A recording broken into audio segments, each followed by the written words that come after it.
Olá, caro cursista, saudações cristãs, professor Rony Coser chegando aí, viu? É um prazer estar aqui com você em mais uma das nossas videoaulas aqui do nosso curso de Hermenêutica EAD. Muito feliz por poder ser útil a você. Eu espero de coração que as nossas videoaulas aqui possam estar contribuindo efetivamente com o seu aprendizado, com o seu conhecimento dessa área da teologia tão importante que é a hermenêutica. E nós vamos aqui dar prosseguimento. Chegamos aqui já na nossa aula de número 7 e parece que não, mas tem passado bem rápido, né? Nós vimos aí uma introdução geral à hermenêutica, passamos, né, pela conceituação do que é hermenêutica, qual o seu papel, do que ela se ocupa. Falamos sobre a importância e o que também justifica a necessidade da interpretação bíblica. Falamos sobre gêneros literários da Bíblia nas aulas de número 3 e 4 e nas aulas de número 5 e 6 falamos aí sobre as figuras de linguagem presentes na Bíblia. Nós vamos dar continuidade nessa videoaula falando sobre princípios e leis na interpretação bíblica, tá joia? Então essa é a nossa aula de número 7, falando aí sobre princípios e leis na interpretação bíblica. Eu quero aqui chamar a sua atenção para o fato de que o nosso curso é um curso totalmente à distância, por isso a importância de você se dedicar, criar uma disciplina e ser cuidadoso quanto a isso, para que você possa de fato assistir todos os vídeos, ler todos os textos que são enviados, para que você possa colher o máximo possível desse curso, tá?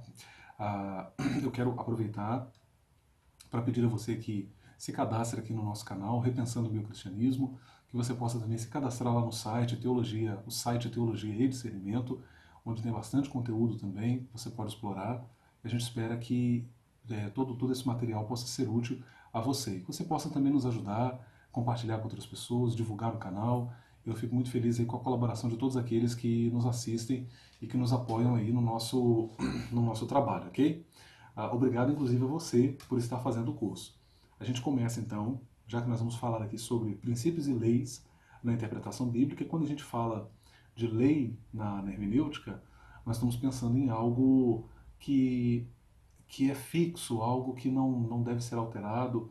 É por isso que, quando você lê os livros de hermenêutica, você percebe que, por mais que a gente tenha obras recentes que estão sendo escritas nessa área, mas em geral você vai perceber que alguns ensinos que estão presentes nesses livros, eles se repetem, mesmo você pegando obras mais antigas, você vai perceber que conceitos que lá estão presentes também em obras mais recentes, né?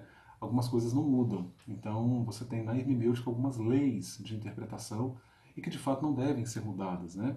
E a gente vai salientar aqui algumas dessas leis, algumas dessas regras e compartilhar também alguns princípios muito importantes na questão da interpretação da Bíblia. A gente começa falando sobre a regra de ouro da hermenêutica, que não é de todo um assunto inédito, nós já abordamos isso no outro momento aqui, ainda que de forma mais superficial, mas a Bíblia, ela, conquanto tenha sido escrita por 40 autores humanos diferentes, ela é uma unidade composta. Mesmo teólogos liberais, eles concordam que com o fato de que nós temos um livro que chega para nós nesse formato, né? Isso é inegável, e que é válido analisar esse livro num conjunto e que há correlações entre esses livros, né?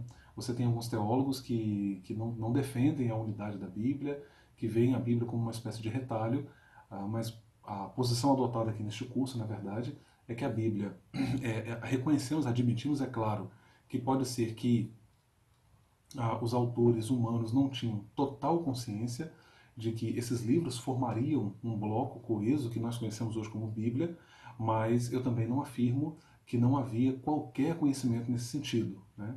Você percebe que a ideia de livros inspirados, livros com um peso de autoridade divina, essa ideia, por que não dizer esse sentimento, ele já estava presente em autores do próprio Novo Testamento. Como nós falamos aqui em aulas passadas, você percebe que Paulo, por exemplo, vai se referir a um escrito de Lucas, dando a esse escrito o mesmo peso que ele dá a um texto do Pentateuco ou da Torá, como queira. Então, isso não acontece apenas com Paulo. Então, veja que a ideia de que os autores neotestamentários já tinham sim em mira a ideia de textos que eram autoritativos, né? Textos que tinham uma autoridade ou uma inspiração divina. Né? Mais uma vez citando Paulo, em 2 Timóteo 3,16, ele vai dizer: toda a Escritura é divinamente inspirada. Então fica claro que havia sim essa ideia e não dá para descartar essa possibilidade. Eu quero até recomendar um livro para vocês aqui, de um autor chamado Kostenberger. Ele é bem interessante esta obra, onde ele fala sobre a heresia da ortodoxia. O tema é bem provocante. Ele está reagindo à proposta de um teólogo alemão chamado Walter Bauer, que tem a sua tese amplamente explorada por um autor contemporâneo muito conhecido chamado Bart Ehrman, que é muito conhecido, né? Ele aparece em diversos programas de TV, canais como o Discovery Channel, por exemplo, e ele é um crítico ferrenho, né, de muitas das convicções históricas da Igreja, e o Kostenberger, nesta obra, ele está, na verdade, rebatendo uma teoria que foi defendida originalmente, foi mais desenvolvida por um autor alemão chamado Walter Bauer, e o Ehrman vai trabalhar em cima desta teoria. Né? Então ele está dando uma resposta, e é até bem interessante que ele trabalha muito bem essa questão do cânon, para falar justamente desse conjunto de livros, a Bíblia como um conjunto de livros inspirados, cuja inspiração é inerente à própria Bíblia, né? Aos próprios livros que compõem esse conjunto que nós chamamos de Bíblia. Esse conjunto ele é harmonioso. Os 66 livros da Bíblia, seja no Antigo ou no Novo Testamento, eles são complementares. Não dá para negar, né, que a Bíblia ela vai sendo escrita dentro de uma progressão. Você percebe que o Pentateuco ele chega primeiro, depois os livros que são escritos, os livros históricos que vêm na sequência, bem como os livros proféticos, eles vão desenvolvendo aquilo que, em termos de cumprimento, né, até em termos de cumprimento de promessas, aquilo que é descrito no Pentateuco. Perceba que lá no Pentateuco você vai ter a teologia das bênçãos e das maldições, no Deuteronômio. E você percebe que aquilo vai se desdobrar na história do povo de Israel. Quando eles obedeciam, eles eram abençoados. Na história dos reis, então fica muito claro ali essa ideia de uma progressão de livros que são escritos como resposta ao Pentateuco, que é o primeiro conjunto de livros da Bíblia a ser escrito e a ser dado à humanidade. Então veja que os autores que vão escrevendo os livros históricos, eles estão, na verdade, desdobrando aquilo que está escrito lá no Pentateuco. Quando chega o Novo Testamento, aí você vai ter todo um uso que é feito dos textos do Antigo Testamento pelos autores do Novo. Há um uso muito intenso pelos autores do Novo Testamento do Antigo. Né? E você percebe que o Novo Testamento ele é construído à luz do Antigo. Então isso nos permite dizer que a Bíblia ela é uma unidade, ela é sim uma unidade, ela é composta, ela vai sendo escrita de forma... você vai tendo uma progressão, isso é muito interessante, isso precisa ser considerado.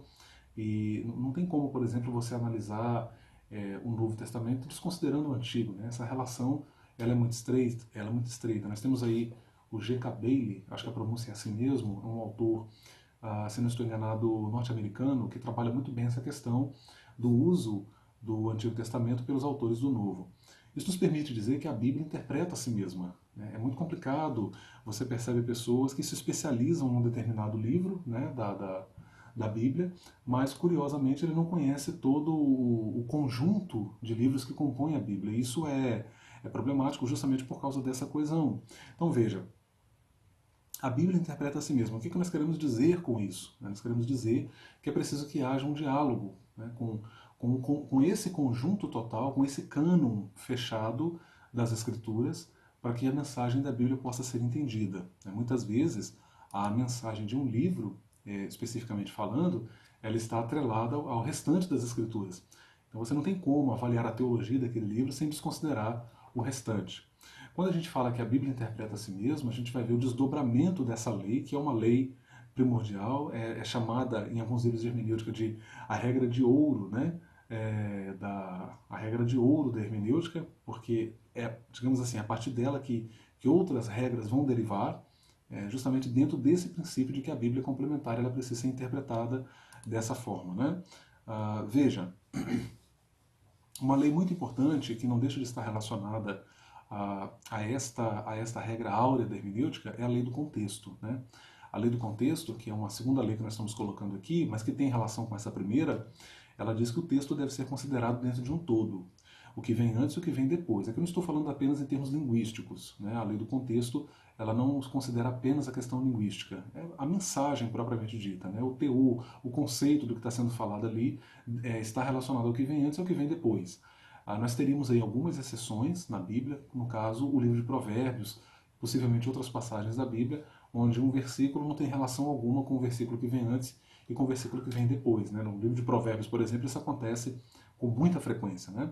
Mas em geral, a lei do contexto precisa ser observada, né? Ou seja, quais são os fatores que precedem e os fatores que procedem a esse texto em análise. Alguém até brinca quando fala da lei do contexto, que um texto sem contexto serve de pretexto, né? Aí alguém complementa e diz para heresias. E não deixa de ser verdade, porque o texto pensado ele pode ser interpretado de forma muito equivocada. Isso, na verdade, dá margem para uma interpretação muito equivocada, né? A lei do contexto é muito importante, mas é preciso que, quando a gente fala de contexto, é preciso lembrar que existem vários tipos de contexto. Nós temos o contexto. Eu alistei aqui pelo menos 6 tipos diferentes de contexto, tá? Lembrando, o contexto é aquilo que vem antes e depois, né?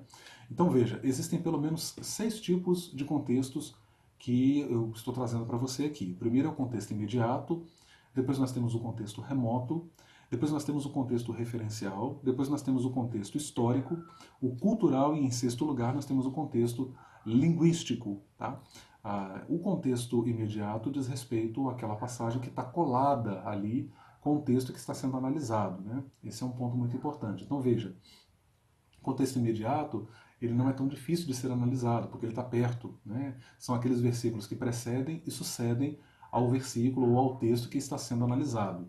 O contexto remoto, ele já demanda um pouco mais de pesquisa, né? Porque ele pode estar em outro capítulo, como ele pode estar em outro livro. Né? Talvez você diz assim, Rony, como é que eu vou entender isso? Né? Como pensar que o contexto de uma determinada passagem pode estar até em outro livro da Bíblia, né? Mas isso pode acontecer. Veja, por exemplo, um caso em que uma passagem ela complementa uma determinada passagem da Bíblia. Vamos citar o caso aqui de Tiago, né, quando ele faz menção do profeta Elias. Quando a gente lê lá atrás, né, em Reis, a Bíblia diz que Elias ele chega para Acabe e diz assim, olha, não vai chover, senão segundo a minha palavra. E muitos pregadores até de forma desavisada chegam na tribuna e até constroem uma teologia, entre aspas, em cima disso. Né? Olha, não foi nem Deus que falou, mas Elias tinha tanta autoridade com Deus que quando Elias falou, Deus ficou de boca aberta. Eu já vi pregador falar isso, né? Deus ficou de boca aberta e assinou embaixo. A gente ouve umas coisas assim meio bizarras às vezes, né? Então, essa ideia de que Elias foi por conta própria. Mas quando você lê Tiago, Tiago vai aludir à mesma passagem e vai dizer o seguinte, olha, Elias orando pediu para que não chovesse. E durante 3 anos e 6 meses não choveu sobre a terra. Então veja, uma passagem complementa a outra, né? Vamos olhar o caso do livro do Apocalipse, com as passagens parentéticas, né? Às vezes você tem no Apocalipse ali, você tem, às vezes não, perdão, né? Até com certa frequência você tem as chamadas passagens parentéticas, né? Por que parentéticas? Entre parênteses, ele está desenvolvendo uma linha de raciocínio, ele para, como se abrisse um parênteses mesmo na língua portuguesa, né? Você insere um determinado conceito dentro da sua linha de raciocínio. Você como se você desse uma pausa e retomasse depois. Né? Então perceba, aí ele vai fazer isso, o João faz isso no livro do Apocalipse, e para retomar o assunto lá na frente. Então veja, o contexto, né, pode estar em outro capítulo, como de fato acontece no livro de Apocalipse. O capítulo 12 de Apocalipse, por exemplo, é uma passagem parentética. Então veja, você tem um capítulo, vai até o capítulo 11, entra o capítulo 12, você tem uma interrupção na linha de raciocínio que é retomada na sequência no capítulo 13. Tá? Então é importante que você esteja atento a isso. O contexto referencial diz respeito a essa questão de referências bíblicas, né, as passagens que estão correlatas àquele assunto que está sendo estudado ali. O contexto histórico, né, e também o quinto tipo de contexto que eu coloquei, que é o contexto cultural, são 2 tipos de contextos muito importantes que você só vai conhecer pesquisando a cultura bíblica, a cultura dos tempos bíblicos. Eu até estou evitando usar aqui nesse momento o termo cultura judaica, né? Porque, gente, veja, quando a gente fala de cultura judaica, não necessariamente pode-se estar falando de cultura judaica dos tempos bíblicos, né? Então a gente precisa pensar com cuidado isso, né? Porque às vezes até a gente pode correr o risco de fazer uma leitura anacrônica, né? De cultura judaica. E talvez a gente está falando de algo aí da era talmúdica, por exemplo, que não necessariamente tem alguma coisa que ver com os tempos bíblicos, né? A gente sabe que dentro de de um século para outro, muita coisa muda dentro de uma cultura. Então, nosso interesse específico aqui é na cultura dos tempos bíblicos, seja judaica, seja de outros povos também. Claro que a judaica é a principal, sem dúvida, né, o principal cenário ali para a produção dos livros bíblicos, mas não dá para negar que você tem uma relação muito estreita também com a cultura de outros povos ali e uma assimilação também que é feita da cultura de outros povos ali pela cultura judaica, tá? Por exemplo, os livros de sabedoria, a gente tem aí a obra do Lindes, né, que é um livro publicado, se eu não estou enganado, pela Paulinas, eu não me lembro com certeza agora, Sábios, a Sabedoria em Israel, algo assim, gente, me perdoe por não lembrar agora, tá? Vocês podem me mandar um e-mail depois e eu mando para vocês o título certinho. Vocês vão ver que o sobrenome do autor é Lindes, né, com certeza. E ele vai mostrar ali que você tem uma o povo de Israel absorve, né, um pouco da sabedoria também de outros povos e introjeta na sua própria sabedoria e nos seus próprios escritos, no caso, os escritos que nós temos na Bíblia. Né? Algumas palavras, algumas expressões de sabedoria que nós vemos nos livros da Bíblia, você encontra paralelo dessas expressões na sabedoria também de povos vizinhos, né? O que mostra que havia sim um diálogo, né? Não era cada um ali na sua bolha e ponto final, não. Havia um intercurso ali entre esses povos, tá? E por fim, o sexto tipo de contexto que nós alistamos aqui, que é o contexto linguístico, tá? Conhecer. Quanto mais você conhece o grego, mais você conhece o hebraico, melhor é. Eu quero aqui abrir um parênteses na minha fala, gente. A gente precisa ter cuidado, porque muita gente hoje, especialmente na internet, se considerando autoridades na questão de línguas bíblicas, a gente vê muita bobagem também. Né? As pessoas estão se apegando. Eu sei que o estudo de línguas é importante, mas eu penso, defendo a ideia de que o estudo de línguas precisa dialogar também, né, a linguística bíblica, vamos falar assim, você que gosta dessa área, você que pesquisa essa área, mas a gente precisa também dialogar com outros saberes, né, para que a gente tenha um estudo complementar, que a gente vê muita bobagem, vê muita coisa em cima de questões que são meramente gramaticais e que não necessariamente comprometem uma determinada doutrina, e em cima disso as pessoas estão indo ali e dizendo que o cristianismo é uma farsa, dizendo que o nome de Deus não é Deus, que o nome de Jesus não é Jesus, e a gente vê muita coisa assim que não leva a nada, que não produz nada e que não muda substancialmente nada. Né? Então a gente precisa ter cuidado também e procurar fazer aí um estudo que seja equilibrado. Né?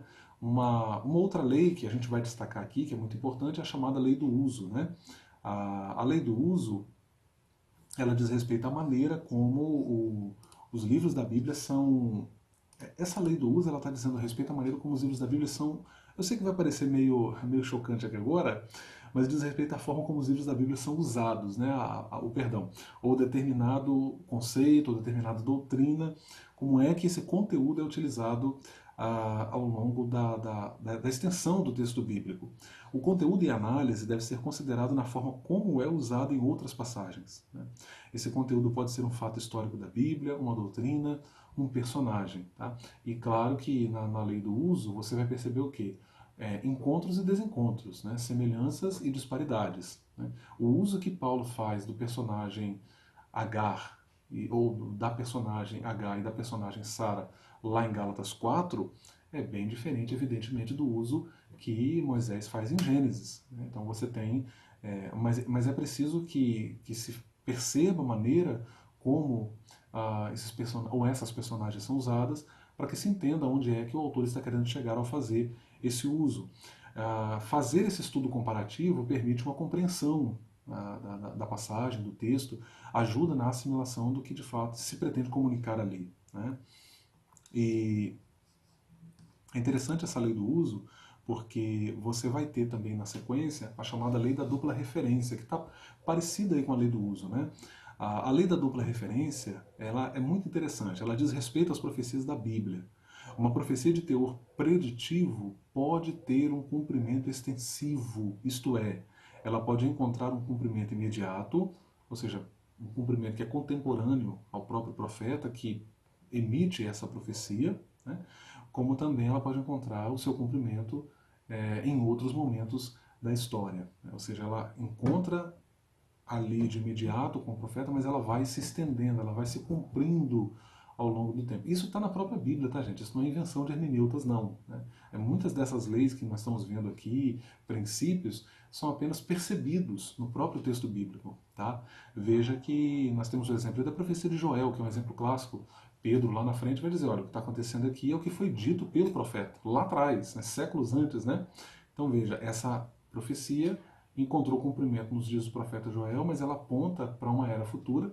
E é interessante que Pedro também, ele vai deixar claro ali, ou melhor, não tão claro, né, fica meio que nas entrelinhas, e quando você lê ali a tradução em português é bem interessante, você percebe que ali o apóstolo Pedro ele não diz assim, isto foi dito pelo profeta Joel, que nos últimos dias derramarei o meu espírito. Ele diz, derramarei do meu espírito. Né? Lá em Atos está assim, Joel está, derramarei o meu espírito. Em Atos está, derramarei do meu espírito.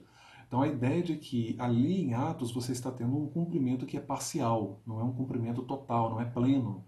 Né? E Pedro parece que tinha consciência disso. Então ele diz que o que está acontecendo ali é essa profecia extensiva, que era também para os dias dele, e que a Bíblia indica que terá também um cumprimento futuro, né? Como nós defendemos aí no estudo da escatologia. Princípios de interpretação bíblica ainda, agora a gente começa a falar sobre, falamos sobre as leis, né? Agora princípios gerais de interpretação. Veja, a palavra no todo da frase. Parece redundante o que eu estou dizendo aqui, mas a gente por vezes tropeça nisso. As palavras podem ter sentidos diferentes dependendo do emprego na frase. A gente sabe que existe o fenômeno da chamada da assim chamada polissemia, né? Uma palavra com vários sentidos. Então nós temos isso na Bíblia, não é diferente também nas línguas bíblicas. No texto bíblico, o fato, né, de uma palavra aparecer com sentidos diferentes acontece com frequência. Nós temos aí a palavra fé em Romanos 14, 23, que lá em Romanos 14, 23 aparece como convicção, ao passo que em Gálatas 1, 23 aparece como doutrina, o Evangelho. Né? Paulo ali está falando do conteúdo da mensagem do Evangelho. Um outro ponto muito importante, um outro princípio, é considerar a palavra em seu sentido ordinário. Né? Os autores bíblicos tensionaram escrever de modo que eles fossem entendidos por seus leitores. E assim eles usaram as palavras em seu sentido ordinário, comum. As palavras foram usadas por eles com o sentido comum que tinham na época. Né? Um bom exemplo disso é o caso lá, eu acho que eu já até citei isso aqui em outra videoaula, é o caso lá da passagem com Josué, quando a Bíblia diz que o sol parou. A gente sabe que numa linguagem científica mais preciosista, a gente não falaria dessa forma, né? Mas ali é a linguagem coloquial, é a linguagem na perspectiva do observador que escreve o texto bíblico. Não há erro nenhum nisso. Né? A pessoa fica, a Bíblia errou cientificamente, mas a Bíblia não está preocupada ali em pregar uma linguagem científica. Né? A Bíblia não foi escrita com linguagem científica, com linguagem acadêmica, como nós temos hoje. Né? Embora em alguns momentos, claro, ela tenha uma literatura de elevado nível. Né? Um outro princípio muito importante, passagens obscuras da Bíblia devem ser interpretadas à luz das mais claras. Tá? Não podemos negar isso, precisamos ser honestos aqui. Há textos da Bíblia que eu simplesmente não sei o que o texto quer dizer, e eu procuro interpretar esse texto à luz, né, de outras passagens que são claras sobre aquele assunto que está sendo abordado ali. Né?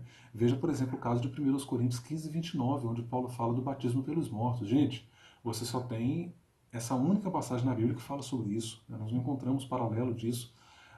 O máximo que a gente pode fazer é pegar o conceito de batismo que aparece ali em 1 Coríntios 15, 29 e comparar com outros trechos da Bíblia que são claros sobre a questão do batismo. E a conclusão a que a gente vai chegar, evidentemente, é que não há suporte bíblico para que se batizem pessoas que estão vivas representando pessoas que morreram, né, como fazem, por exemplo, os mormons. Veja, um outro princípio muito importante. É preciso considerar o objetivo da passagem ou do livro em estudo. Uma coisa muito importante, gente. Os autores bíblicos, eles não escreveram sem rumo, né? Eles não escreveram de maneira aleatória, sem uma visão do topo onde eles queriam chegar. Então o texto ele tem um ponto alto que a gente precisa considerar. Se na lei do contexto deve ser observado antes e depois da passagem, estuda que deve se considerar o livro todo, ou a passagem toda, em relação a outras que lhe antecedem ou sucedem em seu objetivo. Esse é um ponto muito importante. Pegando um gancho aqui nesse mesmo princípio ainda, e é bem parecido, né? A gente fala sobre considerar o objetivo da passagem do livro, agora a gente precisa analisar também as passagens paralelas. Né? As passagens paralelas são aquelas que fazem menção uma da outra, né? E não apenas passagens, mas até mesmo palavras paralelas num dado texto bíblico, que certamente encontrará reflexo em outro texto, tá?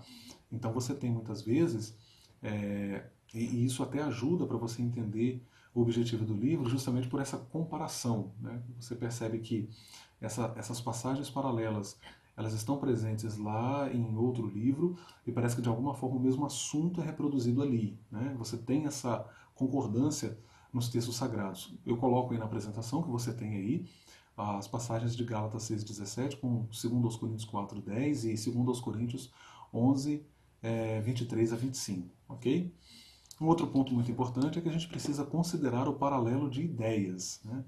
Qual a ideia, a narrativa, o ensino presente naquele dado texto? Tá? Ou seja, o que o autor está comunicando ali naquela passagem? Talvez é uma ideia, talvez é uma narrativa, talvez um ensino, enfim. A gente precisa pensar o que o autor está tensionando comunicar ali. Veja, por exemplo, o texto de 1 de Pedro 4,18, que faz menção ao amor que cobre uma multidão de pecados. Em que sentido isto ocorre? Eu coloco aí uma pergunta, né?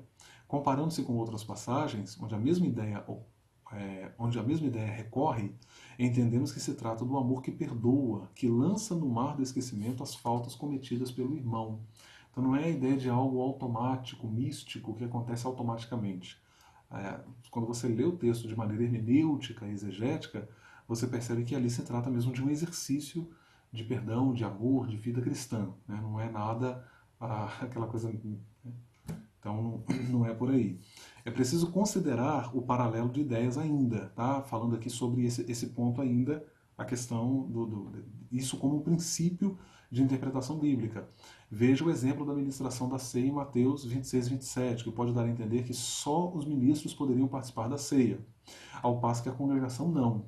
Quando você compara lá com 1 Coríntios 11, 22 e 29, você entende que os elementos da ceia são destinados a todos os membros indistintamente. Então, por isso a importância de você comparar, de você contrastar, né? E é importante traçar esse paralelo de ideias, mas é importante também considerar o paralelo de palavras. Acontece às vezes de que nem o conjunto da frase, nem o contexto são suficientes para delinear o significado de determinada palavra.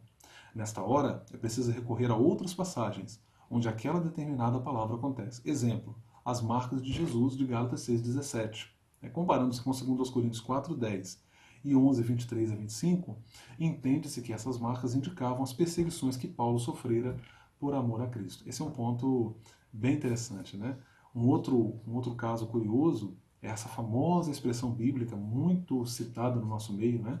Homem segundo o meu coração, a fala de Deus lá através do profeta em relação a Davi, em Atos 13, 22.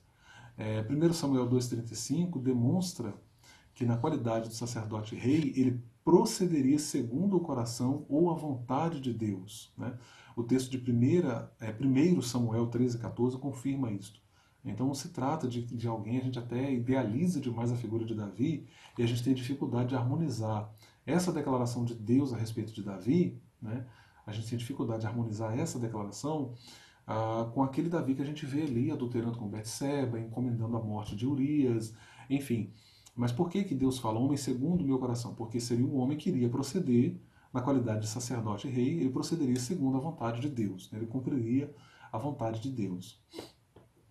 Isso, na verdade, não está, assim, num primeiro momento, diretamente atrelado à questão de caráter, de santidade, né? Isso até está presente, mas e geralmente é essa leitura que a gente faz, né? A gente atribui todo o sentido do texto a essa leitura. Mas você percebe aqui, comparando-se com os textos, fazendo essa comparação, esse paralelo de palavras, que não é exatamente como a gente pensa, né?